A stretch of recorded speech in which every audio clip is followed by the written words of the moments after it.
नमस्कार दोस्तों, सीरियल क्यों की सास भी कभी बहू थी के आज के एपिसोड में आ गया है एक नया और अनएक्सपेक्टेड ट्विस्ट। जी हाँ दोस्तों, बिल्कुल सही सुना आपने। आज के एपिसोड में फैमिली ड्रामा के बीच शुरू होता है एक नया बिजनेस आइडिया, जहां मखाने के बिजनेस से लेकर बंधेज कोऑपरेटिव को नेशनल वन लेवल तक ले जाने का सपना सबको सोचने पर मजबूर कर देता है। एक छोटा सा कलरफुल स्टोर बनता है, बड़ी इंस्पिरेशन का सोर्स, और अंबा कुतीर की हालत के साथ जुड़ी फाइनेंशियल टेंशन कहानी को और गहरा बना देती है। ये latest episode full story tradition और मॉडर्न सोच के बीच का इमोशनल क्लैश दिखाता है, जो आने वाले एपिसोड्स में एक बड़ा फैसला लाने वाला है।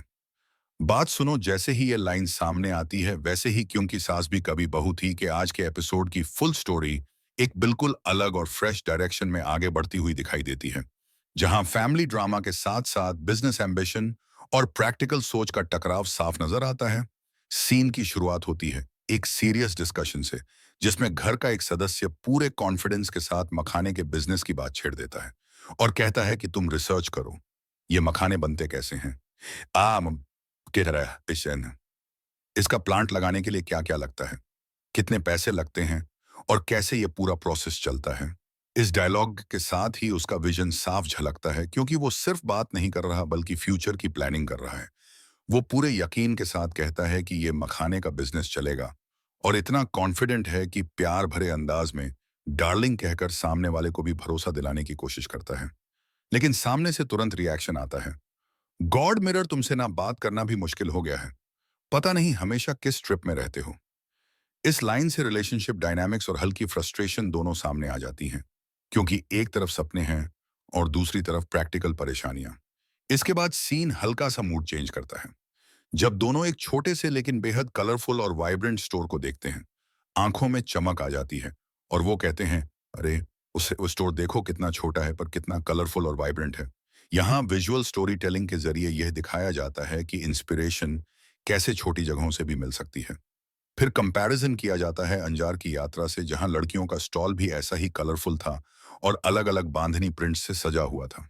ये डायलॉग ट्रेडिशनल कला और मॉडर्न प्रेजेंटेशन के सुंदर मेल को दिखाता है। कहानी यहीं से बिजनेस मॉडल की तरफ मुड़ जाती है, जब बात होती है कि हमें पैसे तुरंत मिल जाएंगे और ये कितने काम आएंगे। टोन में अर्जेंसी है, क्योंकि हालात परफेक्ट नहीं हैं। अंबा कुटीर की हालत का जिक्र आते ही ऑडियंस को समझ आ जाता है कि फाइनेंशियल प्रेशर काफी ज्यादा है और मरम्मत की जरूरत है। यही प्रैक्टिकल रीजन इस पूरे बिजनेस आइडिया को मजबूती देता है। कैरेक्टर आगे कहता है कि अगर ज्यादा पैसे आएंगे तो हम अपना बिजनेस और बढ़ा लेंगे, यानी सिर्फ सरवाइव नहीं बल्कि ग्रो करने का सपना है। फिर सबसे इमोशनल और कन्विंसिंग मोमेंट तब आता है जब वो काकी से अपील करता है और कहता है, आप खुद सोचिए, हमारी वजह से बंधेज कोऑपरेटिव बिजनेस का पूरे देश में कितना नाम होगा। इस लाइन में फैमिली प्राइड, ट्रेडिशन और लेगेसी तीनों जुड़ जाते हैं।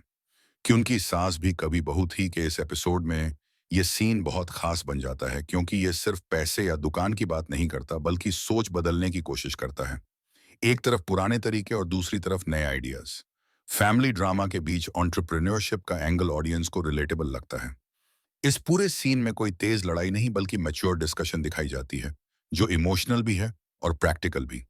यही वजह है कि ये एपिसोड सिर्फ नॉस्टैल्जिया नहीं बल्कि मॉडर्न रेलेवेंस भी लेकर आता है। ऑडियंस खुद को इस डिलेमा में देख पाती है कि रिस्क लिया जाए या सेफ खेला जाए। मेकर्स इस सीन के जरिए दिखाते हैं कि छोटे आइडियाज भी बड़े बदलाव ला सकते हैं। और ताइज़ामान तत्ताबदत हैं। क्योंकि सास भी कभी बहू थी का ये लेटेस्ट एपिसोड फैमिली वैल्यूज को बनाए रखते हुए ग्रोथ और एम्बिशन का पावरफुल मैसेज देता है, और आने वाले एपिसोड्स के लिए क्यूरियोसिटी छोड़ देता है कि क्या काकी इस प्रपोजल को मानेंगी या फिर एक बार फिर ट्रेडिशन इनोवेशन पर भारी पड़ेगा।